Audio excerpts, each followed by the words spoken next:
Welcome to TN Science World. Yesterday we see the Unit 6 Nuclear Physics first part, and then today we see the Nuclear Physics part 2. Already we have seen in gamma decay. Today we see the topic in 6.3 nuclear fission. அணுக்கரு பிளவு என்ன என்பதை பற்றி இந்த காணொளியில் நாம் காண இருக்கின்றோம். In 1939 German scientist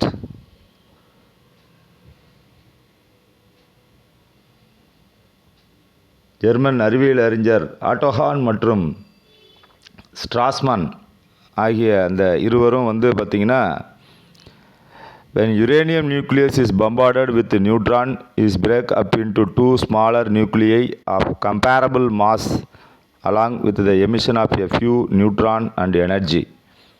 This process of splitting up of heavier nuclei into smaller nuclei with release of large amount of energy and few neutrons is called nuclear fission. ஒன்றும் கிடையாது. இது பார்த்திங்கன்னா, கனமான அணுவினுடைய உட்கரு பிளவுற்று இரண்டு சிறு உட்கருகளாக மாறும் பொழுது அது அதிக ஆற்றலுடன் நியூட்ரான்களை வெளிப்படும் இந்த நிகழ்விற்கு அணுக்கரு பிளவு என்று பெயர். இதற்கு எடுத்துக்காட்டாக நியூக்ளியர் ஃபிஷன் பார்த்திங்கன்னா, யுரேனியத்தை பம்பார்ட் பண்ணுறாங்க. அதன் மீது நியூட்ரானை விட்டு பம்பார்ட் பண்ணிங்கன்னா பேரியம் கிரிப்டானாக ஸ்ப்ளிட் ஆகி கூடவே எனர்ஜி உருவாகுது அப்படிங்கிறது. Energy is released in each fission process about 3.2 × 10⁻11 joule அளவுடைய ஒரு nuclear fission is pictorially represented in figure கொடுத்துருக்காங்க பிக்சரில். இது அந்த அளவுக்கு ஆற்றலை வெளிவிடுகிறது, இது அணுக்கரு பிளவினை விளக்குகிறது அப்படிங்கிறத சொல்லி படம் போட்டு காமிச்சிருக்காங்க. அப்போ ஃபிஷனபிள் மெட்டீரியல்னால் என்ன, பிளவிற்கு உட்படக்கூடிய பொருள்கள்னால் என்ன அப்படின்னா, fissionable material is the radio active element which undergoes the fission into sustained manner which it absorb a neutron. It is also termed as a fissionable material. கதிரியக்க பொருள் ஒன்று நியூட்ரான்களை உட்கவர்ந்து நிலை நிறுத்தப்பட்ட பிளவுகளை ஏற்படுத்துமானால் அப்பொருள் பிளவுக்கு உட்படும் பொருள் எனப்படும். கதிரியக்க பொருள் ஒன்று நியூட்ரான்களை உட்கவர்ந்து நிலைநிறுத்தப்பட்ட பிளவுகளை ஏற்படுத்துமானால் அது பிளவுக்கு உட்பட்ட பொருள் என்று பேர். எடுத்துக்காட்டு யுரேனியம் 235, புளுட்டோனியம் 239, புளுட்டோனியம் 241 மற்றும் புளுட்டோனியம். இதுதான் இந்த மூன்று தனிமங்களும் பார்த்திங்கன்னா ஃபிஷனபிள் மெட்டீரியல்னு சொல்லியிருக்கிறாங்க. All isotopes of uranium do not undergo nuclear fission. அப்போ யுரேனியத்தினுடைய எல்லா ஐசோடோப்புகளுமே நியூட்ரான்களை உட்கவர்ந்து பிளவுக்கு உட்படுது அப்படின்லாம் நம்ம சொல்லிட முடியாது. இயற்கையிலே பொதுவாக for example naturally uranium consist of 99.2% of 92 uranium 238 and 0.72% of 91.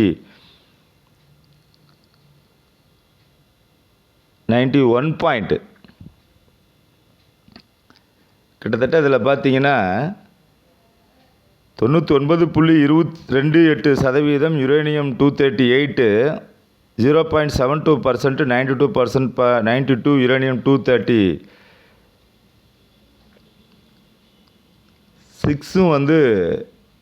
Uranium 235 92% 99.28% 92 uranium 238, 0.72% பார்த்தீங்கன்னா 92 யுரேனியம் 235. யுரேனியம் 238 பார்த்திங்கன்னா does not undergo fission whereas uranium 235 undergo fission. இது என்ன அப்படின்னா 0.72% யுரேனியம் 235 தனிமம் கிடைக்கிறது. இதில் யுரேனியம் 238 பிளவுக்கு உட்படுவதில்லை. அதே வேளையிலே யுரேனியம் 235 பார்த்திங்கன்னா பிளவுக்கு உட்படக்கூடிய பொருள் அப்படிங்கிறத இதில் சொல்லியிருக்காங்க.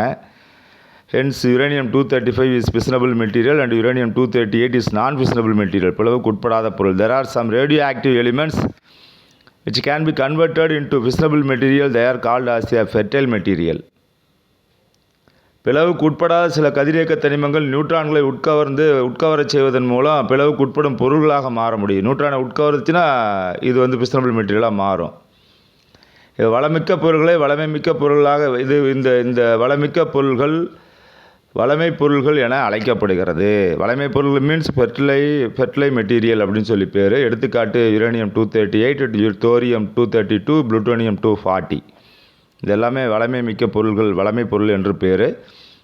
அடுத்தது செயின் ரியாக்ஷன், தொடர்வினை. A uranium nuclei uranium-235 when bombarded with a neutron undergoes fission producing 3 neutrons.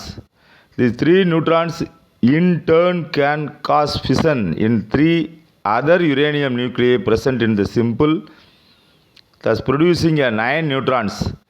These 9 neutrons in turn may produce 27 neutrons and so on. அதாவது தொடர்வினைனா ஃபஸ்ட்டு 3 வந்து பார்த்திங்கன்னா 9ஆக மாறுது, 9 வந்து பார்த்திங்கன்னா 27ஆக வந்து சேஞ்ச் ஆகுது. அப்படியே chain reaction. This is known as the chain reaction. A chain reaction is itself propagating process in which the number of neutrons goes on multiplying rapidly, almost in geometrical progression. uranium-235 அணுக்கருவினை நியூட்ரானை கொண்டு தாக்கும் பொழுது பிளவுக்குட்பட்டு 3 நியூட்ரானை வெளியேற்றுது. இந்த 3 நியூட்ரான்களும் அடுத்து ஒரு 3 uranium உட்கருவின் பிளவிற்கு காரணமாக அமைந்து 9 நியூட்ரானை தருகிறது. இந்த 9 நியூட்ரான்கள் மீண்டும் 27 நியூட்ரான்களை உருவாக காரணமாகிறது. இந்த நிகழ்வு தொடர்வினை என்று பெயர். தொடர்ந்து நடைபெற்றால் அதற்கு பேர் தொடர்வினை. இந்த நிகழ்வு மூலமாக நியூட்ரானோட எண்ணிக்கை பெருக்கு தொடர் வரிசையில் மிக வேகமாக பெருக்கடைந்து போகிறது. இந்த தொடர்வினையில் பார்த்தீங்கன்னா 2 விதமாக இருக்குது. ஒன்று கண்ட்ரோல்டு செயின் ரியாக்ஷன், இன்னொன்று அன்கண்ட்ரோல்டு செயின் ரியாக்ஷன் சொல்லி பேர். இப்போ கட்டுப்பாடான தொடர்வினை எப்படின்னு இருக்கும் அப்படின்னாச்சுன்னா, in the controlled chain reaction the number of neutron released is maintained to 1. கட்டுப்பாடான தொடர்வினையிலே வெளிவரக்கூடிய neutron எண்ணிக்கை 1 என்ற அளவிலே பராமரிக்கப்படுகிறது. உட்கவரும் பொருள்களை கொண்டு வெளிவரும் நியூட்ரான்கள் ஒரே ஒரு நியூட்ரானை மட்டுமே தொடர்வினைக்கு அனுமதித்தது. This is achieved by observing the extra neutrons with the neutrons observer leaving only one neutron to produce a further fission. Thus the reaction is sustained in a controlled manner. The energy released due to a controlled chain reaction can be utilized for constructive purpose. Controlled chain reaction is used in a nuclear reactor to produce energy is sustained and controlled manner. கட்டுப்பாடான தொடர்வினையில் வந்து பார்த்திங்கன்னா ஒரு நியூட்ரானை மட்டுமே தொடர்வினைக்கு அனுமதித்தது. மற்ற நியூட்ரான்கள் உட்கவரப்படுகின்றன. ஆகையால் இவ்வினையானது கட்டுப்பாடான வினையாக தொடர்கிறது. இத்தொடர்வினையின் மூலம் வெளியேற்றப்படும் ஆற்றல் ஆக்கப்பூர்வமான முறையிலே பயன்படுத்தப்படுகிறது. அணுக்கரு உலையிலே முழுவதும் நிலைநிறுத்தப்பட்ட கட்டுப்படுத்தப்பட்ட ஆற்றலை உருவாக்க கட்டுப்பாடான தொடர்வினையே பயன்படுத்தப்படுகிறது. அடுத்தது அன்கண்ட்ரோல்டு செயின் ரியாக்ஷன். இந்த uncontrolled chain reaction the number of neutrons multiplies indefinitely and cause a fission a large amount of the fissile material. இவ்வகை தொடர்வினையிலே எண்ணற்ற நியூட்ரான்களின் பெருக்கமும் அதன் காரணமாக அதிகமான பிளவு பொருளும் உருவாகிறது. இதன் முடிவிலே ஒரு வினாடிக்குள் அதிகமான ஆற்றல் வெளியேறுகிறது. இவ்வகை தொடர்வினையை பயன்படுத்தி அணுகுண்டு வெடித்தல் போன்ற கட்டுப்பாடற்ற தொடர்வினை நடப்பதற்கு பயன்படுத்தலாம். The result in the release of huge amount of energy with a fraction of செகண்டில் மிகப்பெரிய எனர்ஜி உண்டு பண்ணிடும். இந்த மாதிரியான கட்டுப்பாடற்ற தொடர்வினையை பயன்படுத்தி this kind of chain reaction is used to the atom bomb to produce the explosion. Represent and uncontrolled chain reaction. இதுக்கு ஒரு ஃபிகர் ஒன்று கொடுத்துருக்காங்க. அதில் வந்து பார்த்திங்கன்னா இதை பயன்படுத்தி ஒரு ஃப்ராக்ஷன் ஆஃப் செகண்டில் பிரம்மாண்டமான ஆற்றலை வெளிப்படுத்தும் அப்படிங்கிறாங்க. அடுத்தது கிரிட்டிக்கல் மாஸ், மாறுநிலை நிறை அப்படின்னு சொல்லி பேர். மாறுநிலை நிறை அப்படிங்கிறது வந்து பார்த்திங்கன்னா touring the nuclear fission process about 2 to 3 neutrons are released, but these neutrons may not be available to produce a further fission. Some of them may escape from the system, which is termed as leakage of neutron, and as some may be absorbed by the non-fissionable material present in the system. These two factors lead to the loss of neutrons. To sustain the chain reaction, the rate of production of neutrons due to nuclear fission must be more than the rate of its loss. அணுக்கரு பிளவின் பொழுது 2 அல்லது 3 நியூட்ரான்கள் வெளியாகின்றன. ஆனால் எல்லா நியூட்ரான்களுமே அடுத்தடுத்த பிளவினை உண்டாக்குமா அப்படிங்கிறத உறுதியாக நம்மளால் சொல்ல முடியாது. சில நியூட்ரான்கள் பிளவு அமைப்பிலிருந்து வெளியேறும். இந்த நியூட்ரானை நம்ம என்னென்னு சொல்கிறோம், கசிவுன்னு சொல்கிறோம், லீக்கேஜ் ஆஃப் நியூட்ரான் அப்படின்னு சொல்லலாம். மேலும் சில நியூட்ரான்கள் பிளவுக்கு உட்படாத பொருள்களை உட்கவர்கின்றன. இந்த 2 காரணிகள் காரணமாக நியூட்ரான் இழப்பு ஏற்படுகிறது. தொடர்வினை நிகழ்விற்கு அணுக்கரு பிளவு மூலம் உருவாகும் நியூட்ரானுடைய உற்பத்தி இழப்பை விட அதிகமாக இருக்க வேண்டும். அவ்வாறு நிகழ பிளவுக்கு உட்படக்கூடிய பொருளுடைய நிறையானது குறிப்பிட்ட நிறை மதிப்பிற்கு சமமாக இருக்க வேண்டும். அதுதான் சொல்கிறாங்க. This can be achieved only when the size of the fissionable material equal to a certain optimum value. This is known as the critical mass. நிறை மதிப்பிற்கு சமமாக இருக்கணும். இந்த நிறை மதிப்பு பேர் மாறுநிலை நிறை அப்படின்னு சொல்லி பேர். அடுத்தது ஆட்டம் பாம். இதில் கிரிட்டிக்கல் மாஸ் இருக்குது, சூப்பர் கிரிட்டிக்கல் இருக்குது, சப் கிரிட்டிக்கல் இருக்குது. அதாவது பார்த்திங்கன்னா குறை மாறுநிலை நிறை, மாறுநிலை நிறையை விட பிளவுபட பொருள்களுடைய நிறை குறைவாக இருந்தால் குறை மாறுநிலை நிறைன்னு சொல்கிறாங்க. அதை விட நிறை அதிகமாக இருந்தால் அதுக்கு பேர் மிகை மாறுநிலை நிறை, சூப்பர் கிரிட்டிக்கல் மாஸ் அப்படின்னு சொல்லி 2 வகையாக பிரிக்கிறாங்க. அதுக்கு அடுத்தபடியாக ஆட்டோபாம் பற்றி சொல்லணும். அணுகுண்டு தயாரித்தல் எப்படி அப்படின்ட்டு. The atom bomb is based on the principle of uncontrolled chain reaction. இதை முன்னமே நம்ம சொல்லிட்டோம். In an uncontrolled chain reaction, the number of neutrons and the number of fission reaction multiply almost in the geometrical progression. This release of huge amount of energy in a very small time interval and leads to an explosion. அதுதான் சொல்லியிருக்காங்க. கட்டுப்பாடற்ற தொடர்வினை என்ற தத்துவத்தினுடைய அடிப்படையிலே அணுகுண்டு செயல்படுகிறது. கட்டுப்பாடற்ற தொடர்வினையிலே வெளிவரும் நியூட்ரான்களின் எண்ணிக்கையும் அணுக்கரு பிளவினையின் பெருக்கு தொடர் முறையிலே கட்டுக்கடங்காமல் பெருகிறது. மிக குறுகிய காலத்திலே அதிக ஆற்றலுடன் கூடிய பெரு வெடிப்பு என்பது ஒன்று நிகழ்கிறது அப்படிங்கிறத இதில் சொல்லியிருக்காங்க. இதனுடைய ஸ்ட்ரக்சர் அமைப்பு எப்படி இருக்கும் அப்படிங்கிறதையும் கொடுத்துருக்காங்க. அண்ட் ஆட்டம் பாம் அதுக்குண்டான படம் கொடுத்துருக்கு. Consist of the piece of fissile material whose mass is subcritical. The piece has cylindrical wired. அது என்ன எப்படி இருக்குன்னா, அணுகுண்டில் குறை மாறுநிலை கொண்ட பிளவுக்கு உட்படும் பொருளினுடைய ஒரு சிறு பகுதி வைக்கப்பட்டுள்ளது. இந்த சிறு பகுதியானது உருளை வடிவ வெற்றிடத்தை கொண்டு வெற்றிடத்திற்கு பொருந்தும் வகையிலே உருளை வடிவ பிளவுக்கு உட்படும் பொருள் ஒன்று வைக்கப்படுகிறது. இந்த படத்தை கொடுத்துட்டு அந்த படத்துக்கு உண்டான விஷயங்களை தெளிவாக உங்களுக்கு விளக்கியிருக்காங்க. இதில் during the explosion tremendous amount of energy in the form of heat, light and radiation is released.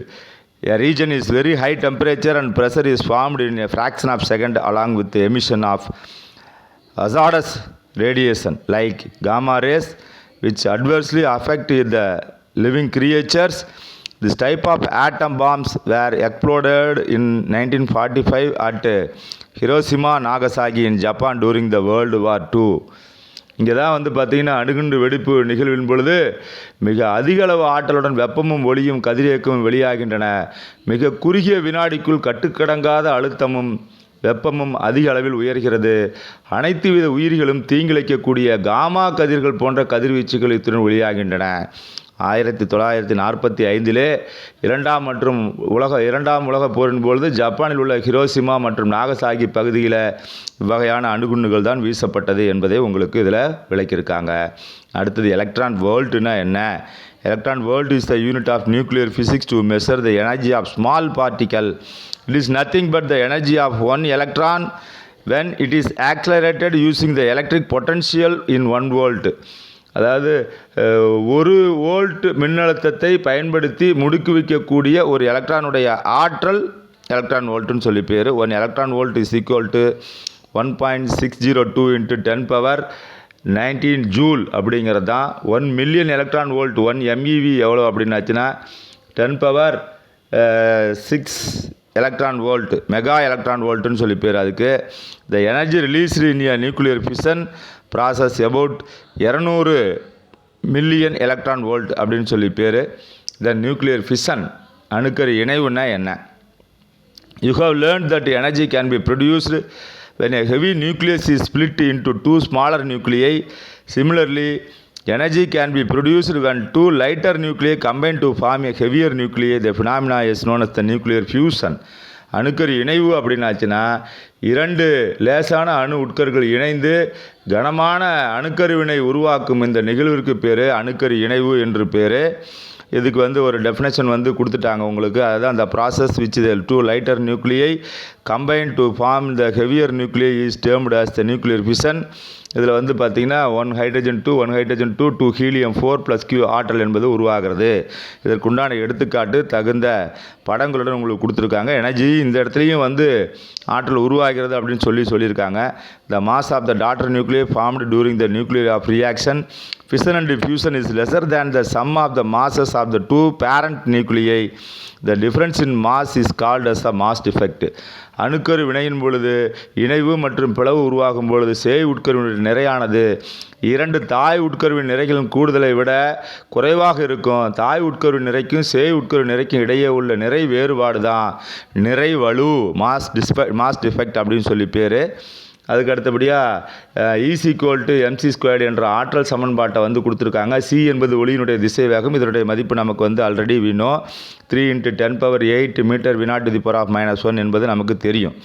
Then more to know, the nuclear bomb was that was dropped in Hiroshima during World War II was called as a little boy. இரண்டாவது உலகப் போரின் போது Hiroshima நகரத்திலே வீசப்பட்ட அணுகுண்டினுடைய பெயர் little boy என்று பெயர். இது யுரேனியத்தை உள்ளகமாக கொண்டு துப்பாக்கியை ஒத்த அணுகுண்டு, அதனைத் தொடர்ந்து நாகசாகியில் வீசப்பட்ட அணுகுண்டானது ஃபேட் மேன் என பேர் வச்சுருக்காங்க. இதற்கு லிட்டில் பாய், அதுக்கு ஃபேட் மேன் என்று பேர். It was explosive type bomb which is used the plutonium core. புளுட்டோனியத்தை உள்ளகமாக கொண்டது தான் இந்த பாம்ஸு. அடுத்து condition necessary for nuclear fusion. அணுக்கரு இணைவிற்குண்டான நிபந்தனைகள் என்ன அப்படின்னு சொல்லணும். Earth's atmosphere contains a smaller trace of hydrogen. If nuclear fusion is a spontaneous process at normal temperature and pressure, then the number of fusion process would happen in the atmosphere which may lead to explosion, but we do not encounter any such explosion. Can you explain why? பூமியை சுற்றியுள்ள வளிமண்டலத்திலே மிக குறைந்த அளவு hydrogen தான் உள்ளது. சாதாரண வெப்பம் மற்றும் அழுத்தத்திலே அணுக்கரு இணைவு நடைபெற்றால் வளிமண்டலத்தில் ஹைட்ரஜன் வெடிப்பு நிகழ்ந்திருக்கக்கூடும். ஆனால் அது போன்ற வெடிப்பு நிகழவில்லை. ஏன் என்பதை உங்களால் விளக்க முடிகிறதா என்பதுதான் கேள்வி. அதுக்குண்டான விதை என்ன அப்படின்னாச்சுன்னா, the answer is that the nuclear fusion can take place only under certain conditions. அதுக்குன்னு ஒரு சில நிபந்தனைகள் இருக்குது. அது என்ன நிபந்தனைகள் அப்படின்னாச்சுன்னா, 10⁻7 முதல் 10⁻9 கெல்வின் என்ற மிக உயர்ந்த வெப்பநிலையிலும் உயர் அழுத்தத்தில் மட்டுமே அணுக்கரு இணைவு நடைபெறும். Nuclear fusion is possible only at extremely high temperature of the order of 10⁻7 to 10⁻9 kelvin வரைக்கும் இருந்ததுன்னா இது நடக்கும். ஹைட்ரஜன் நியூக்ளியை இது நடக்கும், இந்த இணைவு என்பது நடக்கும். இதுக்கு பேர் வெப்ப அணுக்கரு இணைவு என்று பேர். Nuclear fusion is the combination of two lighter nuclei. The charge of both nuclei is positive. According to electrostatic theory, when they come closer they tend to repel each other.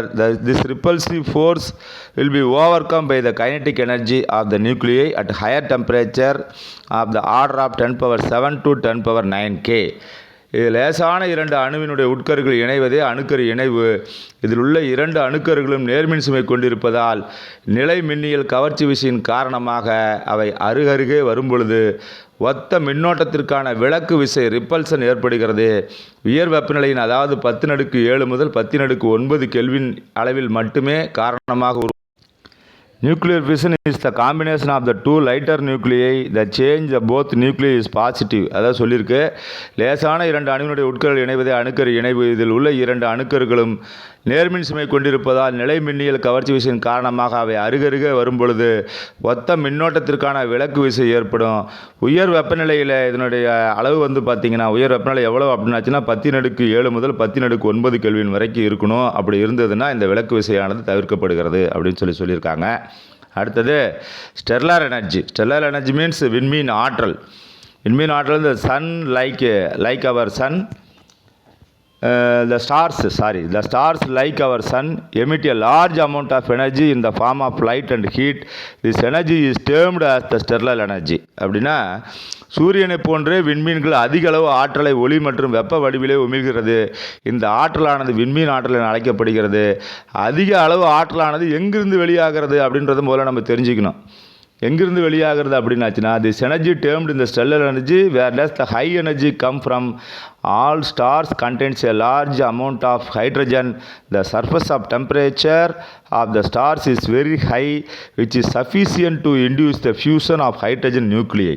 எங்கேருந்து வருது அப்படின்னாச்சுன்னா, இந்த வெப்பநிலை ஹைட்ரஜனுடைய அணுக்கரு இணைவிற்கும் போதுமானதாக இருக்கும். மேலும் சூரியன் மற்றும் விண்மீன்கள் உள்ளடுக்கில் இருந்து அணுக்கரு இணைவு நடைபெறுவதால் அதிக அளவு ஆற்றல் உருவாகிறது. இதற்கு பேர் வந்து விண்மீன் ஆற்றல் அப்படின்னு சொல்லி பேர் வச்சுருக்காங்க. This is also called as a stellar energy அப்படின்னு சொல்லி பேர். அதுக்கு அடுத்தபடியாக ஹைட்ரஜன் பாம். ஹைட்ரஜன் பாம் வந்து பார்த்திங்கன்னா, hydrogen bomb is based on the principle of nuclear fusion. A hydrogen bomb is always designed to have an inbuilt of atom bomb which creates the high temperature and pressure required for fusion with its explodes. Then fusion takes place in the hydrogen core and leads to the release of a very large amount of energy in an uncontrolled manner. The energy released in a hydrogen bomb or fusion bomb is much higher than the released in the atom bomb or fusion bomb. அப்படின்னு fusion பாம்பின் பேர். அணுகுண்டு இணைவு தத்துவத்தின் அடிப்படையிலே hydrogen குண்டு செயல்படுகிறது. இதற்கு தேவையான உயர் வெப்பநிலையும் அழுத்தத்தையும் உருவாக்க அணுகுண்டு ஒன்று வெடிக்கச் செய்யப்படுகிறது.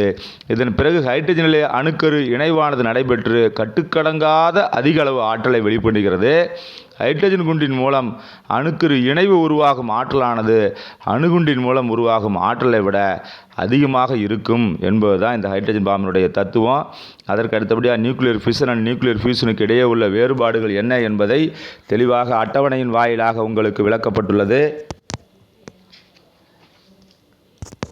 நியூக்ளியர் ஃபிஷன் அப்படின்னாச்சுன்னு பார்த்தீங்கன்னா, இந்த process of breaking up splitting of heavy nuclei into smaller nuclei is called nuclear fission. Nuclear fusion வந்து பார்த்தீங்கன்னா, nuclear fusion is the combination of two lighter nuclei to form heavier nuclei. இதில் வந்து heavy நியூக்ளியை smaller நியூக்ளியாக பண்ணால் அதுக்கு பேர் nuclear fission. Smaller நியூக்ளியை ஒன்றாக இணைந்து heavy நியூக்ளியரை form பண்ணுச்சுன்னா அதுக்கு பேர் நியூக்ளியர் ஃபியூஷன். அணுக்கரு இணைவு, அணுக்கரு பிளவு. Can be performed room temperature, extremely high temperature and pressure and is needed. அடுத்து இதில் பார்த்தீங்கன்னா alpha, beta and gamma radiations are emitted.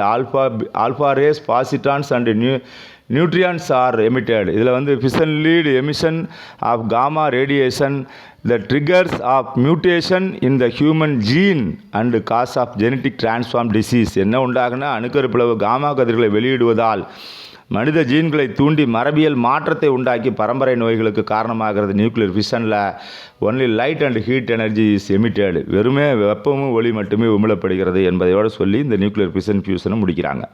அடுத்து பார்த்தீங்கன்னா, Sun fuses about 620 million metric tons of hydrogen each second and radiates about 3.8 in 10^26 joule of energy per second. ஒரு வினாடியிலே 620 million metric ton hydrogen அணு இணைவு சூரியனிலே நடைபெறுகிறது. ஒரு வினாடியில் 3.8 × 10^26 ஜூல் ஆற்றல் கதிரியக்கமாக வெளியாகிறது. கதிரியக்க செறிவு பூமியை நோக்கி வரும்பொழுது படிப்படியாக குறைகிறது. பூமியை அடியும் பொழுது ஒரு வினாடியிலே ஓரளவு பரப்பியதனுடைய மதிப்பு 1.4 kilo joule. when it reaches the earth its value is 1.4 kilojoule per unit area in unit time. அவ்வளோ தூரத்துலேருந்து வருது இதனுடைய வெப்பம் அப்படின்றத சொல்லியிருக்கிறாங்க. கதிரியக்கம் வருதுன்னு சொல்லியிருக்கிறாங்க. அடுத்தது யூசஸ் ஆஃப் ரேடியோ ஆக்டிவிட்டி எங்கெங்கே யூஸ் ஆகுது அப்படின்ற விஷயத்த சொல்லணும். Many radio isotopes can be obtained from the radioactivity. This radioisotopes have found wide variety of application in the fields of medicine, agriculture, industries and archaeological research. அதாவது தொல்லியல் ஆய்வு ஆகிய இடங்களிலே இது வந்து அதிக அளவிலே பயன்படுத்தப்படுகிறது. மெடிசனில் வந்து பார்த்திங்கன்னா ரேடியோ சோடியம், மெனி அக்ரிகல்ச்சரில் வந்து ஃபஸ்ட்டு எடுத்திங்க அப்படின்னாச்சுன்னா phosphorus 32 helps increase the productivity of crops. The radiation from radio isotopes can be use to kill the insects and parasites. பூச்சிக்கொல்லிகளையும் பூச்சிகளையும் களைக்கொல்லிகளாக பயன்படுத்தப்படுகிறது. Prevent wastage of agriculture products. certain perishable cells exposed to radiations remain fresh beyond their normal life, enhancing the storage time. Very small doses of radiation prevent ஸ்ப்ரௌட்டிங்னா அந்த எப்படி சொல்கிறது, முளைப்பு கொண்டு வருது. And spoilage of onions, potatoes and grams இதில் வந்து பயன்படுத்தப்படுகிறது. மெடிசனில் வந்து பார்த்திங்கன்னா radio sodium Na-24 is used for the effective of functioning of heart. இதய துடிப்புக்காக பயன்படுத்தப்படுகிறது. இதய துடிப்பு நல்லா இருக்கணும் அப்படிங்கிறதுக்காக வந்து படுத்தப்படுகிறது. கதிரியக்க சோடியம் வந்து இதயத்தை சீராக செயல்பட வைக்க உதவுகிறது. ரேடியோ அயோடின் வந்து பார்த்திங்கன்னா க்யூர் காய்ட்ரு மீன்ஸ் முன்கழுத்து கடலை அப்படிங்கிற வியாதியை குணப்படுத்துவதற்கும், ரேடியோ அயான் Fe59 ரத்த சோகை கிட்டத்தட்ட பார்த்திங்கன்னா diagnose the anemia to provide the treatment for the same. Radio phosphorus is used to the treatment of skin disease. தோல் வியாதிகளுக்கு பயன்படுத்துவதற்கு ரேடியோ பாஸ்பரஸ் பயன்படுத்தப்படுகிறது. ரேடியோ கோபால்ட் வந்து எங்கே பயன்படுத்தப்படுது, are used in the treatment of skin கேன்சருக்கு. அடுத்தது radiations are used to sterilise the surgical device such they can kill the germs and microbes. இதெல்லாம் வந்து பார்த்திங்கன்னா அந்த அறுவை சிகிச்சைக்கு பயன்படக்கூடிய சாதனங்களில் காணப்படும் நுண்கிருமிகளை கதிரியக்கத்தின் மூலம் தூய்மை நீக்கியாக வந்து நாம் வந்து பயன்படுத்துகிறோம் அப்படிங்கிறதோட சொல்லி இதை முடிக்கிறாங்க. அடுத்தது இண்டஸ்ட்ரீஸில் எங்கே பயன்படுத்துகிறோம் அப்படின்னம்னா, an isotope of californium is used in the airlines to detect the explosive in the luggage. அதாவது வெடிபொருட்களை ஏதாவது எடுத்துகிட்டு போகிறாங்க வானூர்திகளில் அப்படின்னு சொல்லி எடுத்துகிட்டு போகிறாங்களா என்ன ஏது அப்படிங்கிறத கண்டுபிடிப்பதற்கு கலிஃபோர்னியா 252 பயன்படுத்தப்படுகிறது. And isotope of americium is used to many industries and smoke detector. பல்வேறு தொழிற்சாலைகளில் புகை உணரும் கண்டுணர்வு கருவியாக அமெர்சியம் 241 ஐசோடோப்பு பயன்படுத்தப்படுகிறது. அடுத்து ஆர்கியலாஜிக்கல் ரிசர்ச், தொல்லியல் ஆய்வில் வந்து எங்கே பயன்படுத்துகிறாங்க அப்படின்னாச்சுன்னா, using the technique of radio carbon dating the age of the earth. பூமியினுடைய வயது எவ்வளோ காலத்துக்கு முன்னாடி இதை பயன்படுத்தியிருக்காங்க. ஓல்டு பெயிண்டிங்கெல்லாம் வந்து பார்த்திங்கன்னா மோனமெண்ட்ஸு, அதாவது நினைவிடங்களில் கொண்டு போய் இதை இந்த ஐசோடோப் ரேடியோ கார்பனை கொண்டுட்டு போய் பயன்படுத்தணும் அப்படின்னம்னா எத்தனை காலத்துக்கு முன்னாடி இதை உற்பத்தி செஞ்சாங்க, எவ்வளோ காலத்துக்கு முன்னாடி இந்த பெயிண்டிங் வரையப்பட்டது என்பதை வந்து கண்டுபிடிப்பதற்கு இந்த ரேடியோ கார்பன் வந்து பயன்படுத்தப்படுகிறது. Determined and this gives the estimate about the age of this things. அதனுடைய வயது எவ்வளவு என்பதை கண்டுபிடிப்பதற்காக இதை வந்து நம்ம பயன்படுத்துகிறோம். அடுத்தது சேஃப்டி மெஷர்ஸ் மீன்ஸ் அனுமதிக்கப்பட்ட பாதுகாப்பு. இதனுடைய பாதுகாப்பு வழிமுறைகள். In day to day life you too receive some natural radiations from sun, the radio active elements present in the soil and rocks. The household appliances like televisions, micro ovens, cell phones and the X-rays is used in hospital. The radiations do not product any serve effect as they are very low in intensity. அன்றாடம் வந்து சூரியனிடமிருந்து சில இயற்கை கதிரியக்கங்களை பெறுகிறோம். மேலும் மண் மற்றும் பாறைகள், வீட்டு உபயோகப் பொருட்கள், தொலைக்காட்சி, நுண்ணலை சூடேற்று, மைக்ரோ அவன், எக்ஸ்கதிர்கள் ஆகியவற்றிலிருந்து கதிரியக்கங்கள் வெளியாகின்றன. இவை மிக குறைந்த செறிவை பெற்றுள்ளதால் கடுமையான பாதிப்புகளை ஏற்படுத்துவது இல்லை. இருந்தாலும் பார்த்திங்கன்னா the second source of the radiation exposure man-made. They are due to nuclear reactors and during the treating of the nuclear device in atmospheric or in the ground. அணுக்கரு சோதனைகளை வளிமண்டலத்திலிருந்து பூமிக்கடியிலே நிகழ்த்துவதால் வெளியாகும் கதிர்வீச்சுக்கள், அணுக்கரு உலையிலிருந்து வெளியாகும் கதிர்வீச்சுக்கள் மனிதன் உருவாக்கும் இரண்டாவது கதிர்வீச்சின் மூலமாக கருதப்படுகிறது. கவனக்குறைவாக improper of careless handling of radio active materials release harmful radiation in our environment. This radiation at very harmful to the human body. A person who is exposed to radiations very closely for a longer duration, it at greater health of risk and can be affected generally. என்னென்ன கவனக்குறைவாக முறையிலும் கதிரியக்க பொருள்களை கையாளுவதால் மனிதர்களுக்கு தீங்கினை ஏற்படுத்தக்கூடிய அபாயகரமான கதிர்வீச்சு வெளியாகிறது. மேலும் நீண்ட காலம் கதிரியங்களுக்கு அருகிலே பணி செய்யக்கூடிய ஒருவனுடைய உடல்நலம் மிகுந்த பாதிப்புக்குள்ளாவதுடன் மரபியல் ரீதியாக கூட பாதிப்பை உண்டு பண்ணும். இது பார்த்திங்கன்னா நமது பூமியினுடைய வயது என்னவென்று தெரியும்னா அப்படின்னா 4.54 ஆண்டு, அதாவது 45 கோடியே 40 லட்சம் ஆண்டு அப்படின்றத நம்ம பூமியினுடைய வயது என்பதை நாம் தெரிஞ்சு வச்சுக்கணும்.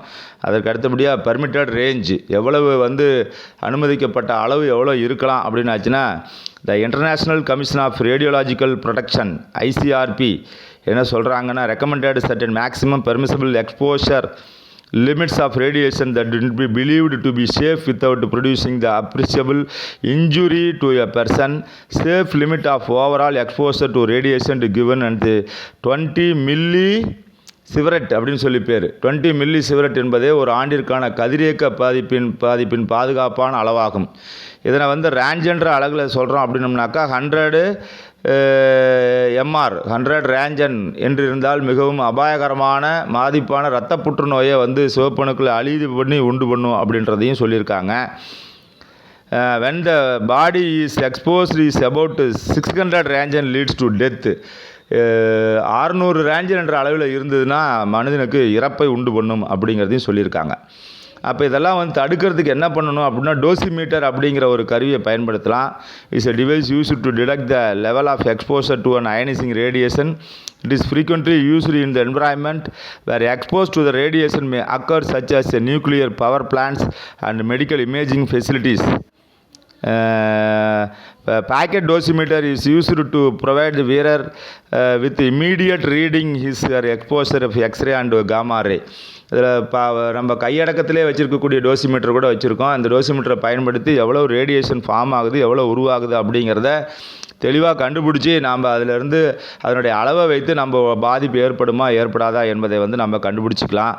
அடுத்து ப்ரிவென்டிவ் மெஷர் தடுப்பு வழிகள் என்ன அப்படின்னு பார்த்தீங்கன்னாக்கா, இதில் இதனுடைய பர்மிட்டட் ரேஞ்ச் எவ்வளோன்றதை சொல்லிட்டாங்க.